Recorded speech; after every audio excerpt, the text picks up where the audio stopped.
এককৰ ঘৰত ৩ থকা ২ অংকযুক্ত সংখ্যাৰ বৰ্গ নিৰ্ণয় একেবাৰে সহজ পদ্ধতি। প্ৰথমে কি কৰিব লাগিব, ৩ৰ বৰ্গ, প্ৰত্যেকৰ কাৰণে ৩ৰ বৰ্গ ৯৯কৈ আমি লিখি গৈ থাকিবলৈ, যিটো নেকি এককৰ স্থানত যাব।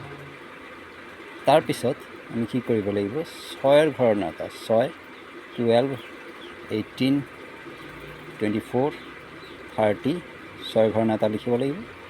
তাৰপিছত সেই এককৰ স্থানত থকা ১, তাৰ বৰ্গ কিমান হ'ব, ১ৰ বৰ্গ ১, সেইটো হ'ল 169। 2ৰ বৰ্গ কিমান, 4, 4ৰ লগত আমি কি 12ৰ 1 হাতত থাকিব, সেইটো আহি 4ৰ লগত যোগ হৈ যাব, হৈ গ'ল 529।